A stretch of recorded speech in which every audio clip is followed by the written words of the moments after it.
was so overrun with criminals that everyone had at least 2 locks on their front door. Perhaps the only reason they didn't in the Soviet Union, he thought, was because no one had anything worth stealing.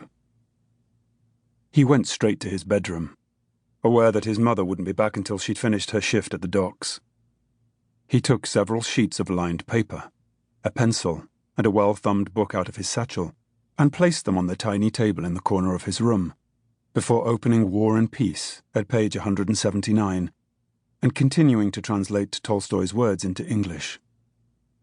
When the Rostov family sat down for supper that night, Nikolai appeared distracted, and not just because Alexander was double-checking each line for spelling mistakes, and to see if he could think of a more appropriate English word, when he heard the front door open. His tummy began to rumble, and he wondered if his mother had been able to smuggle any titbits out of the officers' club where she was the cook. He closed his book and went to join her in the kitchen. Elena gave him a warm smile as he sat down on a wooden bench at the table. "Anything special tonight, Mama?" Alexander asked hopefully.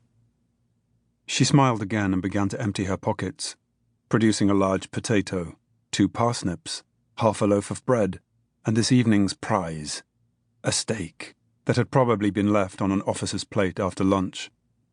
A veritable feast, thought Alexander, compared to what his friend Vladimir would be eating tonight. There was always someone worse off than you, his mother often reminded him. "Any news?" Elena asked him as he began to peel the potato. "You ask me the same question every night, Mama, and I keep telling you that I don't expect to hear anything for at least another month, possibly longer. It's just that your father would be so proud if you won the Lenin scholarship." She put down the potato and placed the peel to one side. Nothing would be wasted. "You know, if it hadn't been for the war, your father would have gone to university." Alexander was very aware, but always happy to be reminded how Papa had been stationed on the Eastern Front as a young corporal during the siege of Leningrad. And although a crack panzer division had attacked his section continuously for 93 days, he had never left his post until the Germans had given up and retreated to their own country. "For which he was awarded the Defense of Leningrad medal," said Alexander on cue. His mother must have told him the story 100 times, but Alexander didn't tire of it, although his father never raised the subject. And now, almost 25 years later, after returning to the docks, he'd risen to comrade chief supervisor, with 3,000 workers under his command. Although he wasn't a party member, even the KGB acknowledged that he was the only man for the job.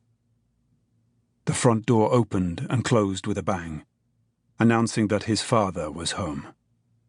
Alexander smiled as he strode into the kitchen.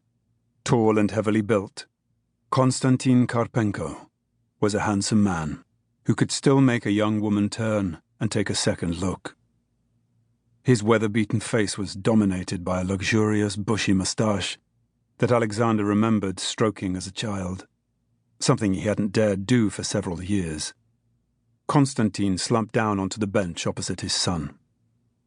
"Supper won't be ready for another half hour," said Elena as she diced the potato.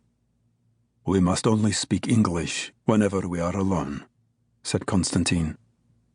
"Why?" asked Elena in her native tongue. "I've never met an Englishman in my life, and I don't suppose I ever will."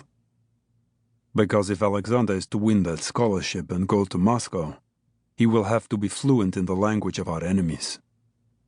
"But the British and Americans fought on the same side as us during the war, Papa." "On the same side, yes," said his father, "but only because they considered us the lesser of 2 evils." Alexander gave this some thought as his father stood up. "Shall we have a game of chess while we're waiting?" he asked. Alexander nodded. His favorite part of the day. "You set up the board while I go and wash my hands." Once Konstantin had left the room, Elena whispered, "Why not let him win for a change?" "Never," said Alexander. "In any case, he'd know if I wasn't trying and leather me."